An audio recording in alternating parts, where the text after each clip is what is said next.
یہ تو آپ کو معلوم ہے کہ سعودی عرب کی معروف فاسٹ فوڈ چین نے پاکستان میں آنے کا پروسیس شروع کر دیا ہے، تو البیک پاکستان میں کب اور کیسے کاروبار کرے گا؟ چلیے آپ کو کچھ اہم معلومات بتاتی ہوں۔ البیک پہلے اپنی فوڈ چین بنائے گا اور اپنی پروڈکٹس کے لیے مقامی چکن کا استعمال کرے گا۔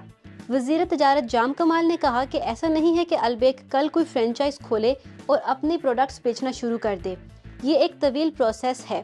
وہ چکن کی فارمنگ، ان کی فیڈ پر فرینچائز، ان کی تمام چیزوں کو ایک سپلائی چین کے طور پر دیکھتے ہیں، جبکہ ان کا حفظان صحت کا معیار بہت بلند ہے۔ جب البیک سے پوچھا گیا کہ آپ پاکستان میں کتنی برانچز کھولیں گے تو انہوں نے تقریباً 200 برانچز کھولنے کا ارادہ ظاہر کیا۔ البیک کے مطابق وہ ہر چیز اپنے لیے نہیں کرتے، وہ پاکستان کے پولٹری سیکٹر میں 10 افراد کو کھڑا کریں گے اور اس سے جڑی مختلف انڈسٹریز لائیں گے۔ سروس انڈسٹری میں کسی کو کھڑا کریں گے۔ یہ 8-10 کام ہیں جو پاکستانی کریں گے۔ البیک ان سے ہر چیز لے گا جس سے کاروبار بھی بڑھے گا۔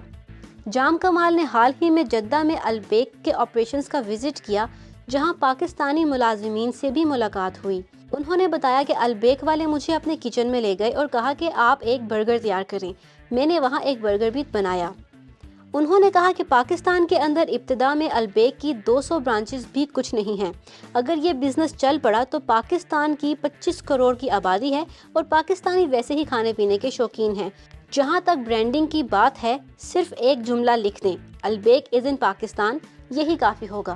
یاد رہے کہ البیک فوڈ سسٹم کمپنی کے کاروبار کو پاکستان میں لانے کے مواقع کا جائزہ لینے کے لیے پاکستانی کمپنی گو اور سعودی کمپنی میں MOU پر دستخط کیے گئے تھے۔